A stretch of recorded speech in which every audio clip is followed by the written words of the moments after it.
జై తెలంగాణ. అందరికీ నమస్కారం. నీళ్లు నిధులు నియామకాల కోసం తెచ్చుకున్నటువంటి మన తెలంగాణ రాష్ట్రంలో ఇప్పుడు కాంగ్రెస్ ప్రభుత్వం వ్యవహరిస్తున్నటువంటి తీరు చూస్తుంటే ఒక్కొక్కరికి కడుపు తరుకుపోయే పరిస్థితి ఉన్నది. ప్రత్యేకించి నియామకాలు గ్రూప్ 1 విషయంలో జరుగుతున్నటువంటి హేరాఫేరీని ప్రజలందరూ కూడా గమనిస్తూ ఉన్నారు.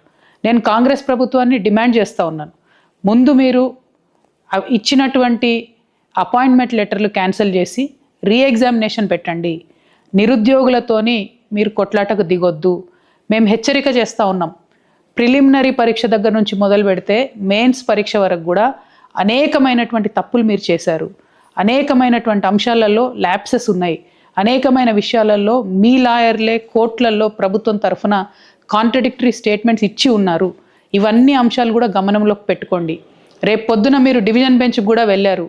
నిరుద్యోగుల మీద ఇంత కక్ష సాధింపు చేసి ఒకటి నుంచి ఇంకో దగ్గరికి లిటిగేషన్ చేస్తూ మీరు ఎవరి కోసం పనిచేస్తున్నారు? ఈ నిరుద్యోగ యువత భవిష్యత్తుతో మీకు అవసరం లేదా అని చెప్పి నేను రేవంత్ రెడ్డి గారిని ప్రశ్నిస్తూ ఉన్నాను. ప్రధానంగా ఒకటే డిమాండ్, ఈరోజు సుప్రీంకోర్టు కూడా ఒక మాట చెప్పింది.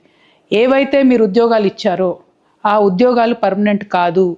ఆ ఉద్యోగులు ఎప్పుడైనా ఉద్యోగం పోవచ్చు. డివిజన్ బెంచ్ కానీ సుప్రీంకోర్టు కానీ పరీక్ష మళ్ళీ పెట్టమని చెప్తే మీరు ఇచ్చినటువంటి అపాయింట్మెంట్లు అన్నీ కూడా ఒక జోక్ లాగా తయారవుతాయి. టీఎస్పీఎస్సీ అనేటటువంటిది ఒక రాజ్యాంగబద్ధమైన సంస్థ. ఎంత గౌరవంగా ఉండాలి, ఎంత ప్రేమగా విద్యార్థుల భవిష్యత్తును తీర్చిదిద్దాలి. అట్లాంటిది మీరు దొంగల జోరే రాత్రి పోయి రిజల్ట్ ఇస్తారు. తెల్లారి ఆగమాగం అందరినీ పిలిచి ఎక్కడనో ప్రోగ్రాం పెట్టుకొని అపాయింట్మెంట్ ఆర్డర్ ఇస్తారు. ఎందుకింత దొంగతనం? ఎందుకింత దాపరికం? ఎందుకు పారదర్శకత లేదు? పారదర్శకత ఉండాలనే కదా కోరుకున్నాం. 10-11 ఏళ్ళు జరగలేదు ఎగ్జామ్, ఇప్పుడు జరుగుతున్నది ఎగ్జామ్. మళ్ళీ ఎందుకు భవిష్యత్తుతోని, పిల్లల భవిష్యత్తుతోని మీరు చెలగాటమాడుతున్నారని నేను కాంగ్రెస్ ప్రభుత్వాన్ని ప్రశ్నిస్తున్నాను. ప్రధానంగా ఒకటి, దీని వెనుక కుట్ర ఉన్నది. ఆ కుట్రలో భాగంగానే మీరు ఏవైతే మెయిన్స్ ఎగ్జామ్ పేపర్స్ ఉన్నాయో వాటిని డిస్పోజ్ చేసే ప్రయత్నం చేస్తున్నట్టుగా తెలిసింది. మేము ప్రభుత్వాన్ని హెచ్చరిక చేస్తూ ఉన్నాం. మీరు కనుక ఇది తేలకుండా డివిజన్ బెంచ్లో కానీ సుప్రీంకోర్టులో కానీ గ్రూప్ 1 విషయం తేలకుండా మెయిన్స్ పేపర్స్ డిస్పోజ్ చేస్తే టీఎస్పీఎస్సీని ఒక్క నిమిషం కూడా నడవనీయకుండా ప్రతిష్టంభన చేస్తాం, ఆక్యుపై చేసుకుంటాం టీఎస్పీఎస్సీ ఆఫీస్ అని చెప్పి నేను ప్రభుత్వాన్ని హెచ్చరిక చేస్తూ ఉన్నాను.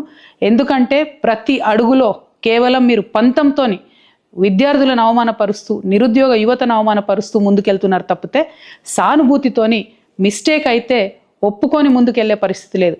అన్నిటికన్నా దారుణం ఏంటంటే ప్రెసిడెన్షియల్ ఆర్డర్లో 95% తెలంగాణ బిడ్డలకు ఉద్యోగాలు రావాలి, కానీ దాన్ని కూడా తుంగలో దొక్కి 8 మందికి అర్హత లేనటువంటి వారికి మీరు ఈ తెలంగాణ రాష్ట్రంలో ఉద్యోగాలు ఇచ్చారు. దీన్ని ఎట్టి పరిస్థితుల్లో తెలంగాణ బిడ్డలు సహించారని చెప్పి మేము చెప్తూ నిరుద్యోగుల పక్షాన తెలంగాణ జాగృతి నిలబడుతుంది. రేపటి నుంచి 15వ తారీఖు వరకు వరుస పెట్టి వారం రోజుల పాటు నిరుద్యోగులకు అండగా రోజొక తీరు మేము కార్యక్రమాలు టేకప్ చేస్తాం. మీరు ఎగ్జామ్ మొత్తం మళ్ళీ రీకండక్ట్ చేసేంత వరకు కూడా వదిలిపెట్టమని చెప్పి ప్రభుత్వాన్ని హెచ్చరిక చేస్తూ ఉన్నాం. నిరుద్యోగ మిత్రులందరూ కూడా నేను కోరుతా ఉన్నాను, మీరు ధైర్యంగా ఉండండి. నాకు తెలుసు మీరు వచ్చి ఉద్యమాలు చేయలేరు, మీరు బయటికి రాలేరు. చాలామంది మీరు ప్రభుత్వ ఉద్యోగాల్లో ఉన్నవారు ఉన్నారు, రకరకాల వ్యాపకాల్లో ఉన్నవారు ఉన్నారు. కాబట్టి మీ తరఫున నేను కొట్లాడతాను, తెలంగాణ జాగృతి కొట్లాడుతుంది. ఖచ్చితంగా ఈ గ్రూప్ 1 క్యాన్సిల్ చేసి రీఎగ్జామినేషన్ పెట్టించే వరకు వదిలిపెట్టబోమని చెప్పి చెప్తా ఉన్నాం. Thank you. జై తెలంగాణ.